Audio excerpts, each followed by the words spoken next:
এই ভিডিওতে দেখাবো সেলোয়ারে পকেট কিভাবে লাগাবেন এবং পকেট কিভাবে তৈরি করবেন। আমরা রাবার আলা সেলোয়ার অনেকেই পকেট লাগাতে পারি না, সমস্যা হয়ে যায়।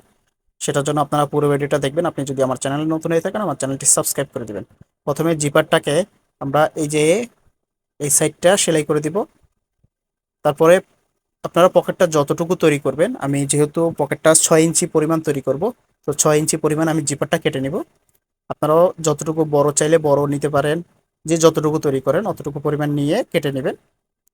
তো কাটার পর এই সাইডটাও সেলাই করে দিবেন। সেলাই করার পর এখন আমাদের মেইন কাজ হলো পকেটের যে কাপড়। এখন আমরা পকেটের নিচের পাটটা বসাবো। অবশ্যই জিপারটা রানার যে সেটে থাকবে ওই সাইডটা আপনার দিকে রাখবেন। রেখে এই যে দেখেন, আমি পকেটের জন্য যেহেতু উপরে ওইটা 6.5 ইঞ্চি নিয়েছি, এটা 7.5 ইঞ্চি নিয়েছি। তারপর লম্বায় লম্বায় 7 ইঞ্চি নিয়েছি, যেহেতু ভাঙ্গা হবে। তারপর এখানে 1/2 ইঞ্চি পরিমাণ ভাঁজ দিয়ে নিব। হাত দিয়ে ভাঁজ দিয়ে তারপর এটাকে এভাবে বসিয়ে দুই সাইডে 1/2 ইঞ্চি পরিমাণ করে বাড়তি রাখবো, এটা ভেঙে দেওয়ার জন্য। তারপর এটাকে এভাবে সেলাই করে দিব। আমি যেভাবে সেলাই করতেছি আপনারা সেমভাবে সেলাই করে দিবেন। আপনি যদি আমার চ্যানেলে নতুন হয়ে থাকেন, আমার চ্যানেলটি সাবস্ক্রাইব করুন, আর ফেসবুক থেকে দেখতে গেলে পেজটি ফলো করে দিবেন। তারপর উপরের পাটের জন্য এরকম একটা কাপড় নিয়ে নেবেন। তো আমি এখানে একটা ডাবল পাটের কাপড় নিয়ে নিয়েছি। নিয়ে তারপর এটাকে এভাবে সমান করে বসিয়ে সেমভাবে 1/2 ইঞ্চি পরিমাণ বাড়তি রেখে দুই সাইডে সেলাই করে দিব। তো সেলাই করার পর এখন যে কাজটা করতে হবে আমাদের, এই যে উপরের পার্ট যেটা নিয়েছি ওইটাকে ভাঁজ করে দিব। তো এভাবে ভাঁজ করে নিচ্ছি। আপনারা চাইলে ভাঁজ করে এটাকে সেলাই করে দিতে পারেন। আর যারা ভাঁজ করে সেলাই করতে চান না, তাহলে আপনারা আগে হাত পুরোটাকে ভাঁজ করে নেবেন। যেহেতু এটা রাবারে হবে, সে- সেই হিসাবে এটা সেলাই করে নেওয়াটা ভালো হবে। তো আমি সেলাই করার পর এই যে এই সাইডটাকে টাক মেরে দিচ্ছি। সেমভাবে এই সাইডটাও আটকিয়ে দিব। তো আমি এই সাইডটাও আটকিয়ে দিলাম। আমি যেভাবে সেলাই করে দিচ্ছি আপনারা সেমভাবে সেলাই করে নেবেন।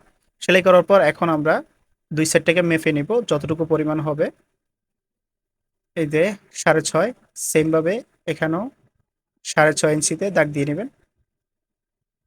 দাগ দিয়ে তারপর এই দুই সাইডেও সেলাই করে নেবেন। আমি সেলাই করে নিচ্ছি, যেহেতু রাবারে লাগাবো, অনেক সময় রাবারে লাগাতে গেলে সমস্যা হয়ে যায়, সেজন্য আমি এটাকে সেলাই করে নেব। আর সেলাই করে নিলে অবশ্যই অনেক সুন্দর হয় দেখতে।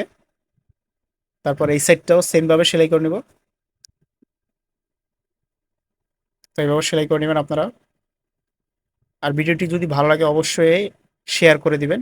সেলাই করার পর এখন আমরা লম্বার মাপটা নিয়ে নেব। আপনি পকেটের লম্বা যতটুকু নেবেন অতটুকু পরিমাণ মাপ নিয়ে নেবেন। আমি যেহেতু 7 ইঞ্চি পরিমাণ পুরোটা নিচ্ছি, আপনারা চাইলে একটু বড়ও নিতে পারেন, আবার যদি ছোট হয় ছোটও নিতে পারবেন, যে যতটুকু প্রয়োজন। তারপর নিচের সাইডটাও সেলাই করে দিব। তো নিচের সাইড সেলাই কমপ্লিট হয়ে গেছে, আমার পকেট তৈরি। এখন আমি পকেটটা এখানে লাগাবো। তো এখন আমরা সালোয়ারটা নিয়ে এভাবে টান রেখে, রাবারটা একটু টান রেখে প্রেসার বিটের এখানে বসিয়ে এই যে জোড়া থেকে মাছ পয়েন্টের যে জোড়া, মাছ পয়েন্টের জোড়া থেকে 2.5 ইঞ্চি পরিমাণে দাগ দিয়ে দিব। নিচেও সেমভাবে 2.5 ইঞ্চি পরিমাণ দিয়ে দাগ দিয়ে নিব। দাগ দেওয়ার পর এটাকে এই যে প্রেসার বিট এখানে বসিয়ে এভাবে টান রেখে, যে আমি যেভাবে টান রেখে করতেছি আপনারা সেভাবে টান রেখে এভাবে করে এই যে পকেটটাকে এভাবে বসিয়ে, অবশ্যই এই মাথা থেকে এখানে এটাকে বসিয়ে এখানে প্যাকেস্টিক দিয়ে সেলাই করে দিব। অবশ্যই রাবারটাকে টান রাখবেন, না হলে সমস্যা হয়ে যাবে বসাইতে। তো আমি রাবারটাকে টান রেখে, এই যে দাগ দেওয়ার মূল কারণ হলো এটা সমান রাখার জন্য। মাজায় ফিতা হলে এটা সহজে লাগানো যায়, রাবার হলে অনেক সময় সমস্যা হয়, সেজন্য এই দাগটা দেওয়া। দাগ দেওয়ার পর এই যে দেখেন, এই যে এখানে দাগ দেওয়ার কারণে এখন আমি এটা সমানভাবে বসিয়ে নিতে পারতেছি। যদি দাগ না দিতাম তাহলে এটা সমস্যা হতো। তো এখানে আমি পুরোটা সেলাই করে নিচ্ছি। অবশ্যই আপনারা এই সিস্টেমে যদি সেলাই করেন অনেক সহজে আপনারা সেলাই করতে পারবেন। অনেকে আগে আপনারা দেখা যায় রাবার লাগানোর আগে পকেট তৈরি করে ফেলেন। ওইভাবেও পারেন, যদি আপনাদের সহজ হয় আপনারা ওইভাবে করতে পারেন। আমার হিসেবে এইটাই অনেক সহজ হবে আপনাদের জন্য, আপনারা এই সিস্টেমে করতে পারেন। তো এখানে অবশ্যই ব্যাকস্টিকটা দিয়ে নেবেন, কারণ এই সাইডটা বেশিরভাগ ছুটে যাওয়ার সম্ভাবনা থাকে। এই যে দেখেন আমার পকেট তৈরি হয়ে গেছে। ভিডিওটি ভালো লাগলে অবশ্যই লাইক কমেন্ট শেয়ার করে দেবেন। আর অবশ্যই আমার চ্যানেলটি সাবস্ক্রাইব করে দেবেন। ধন্যবাদ সবাইকে।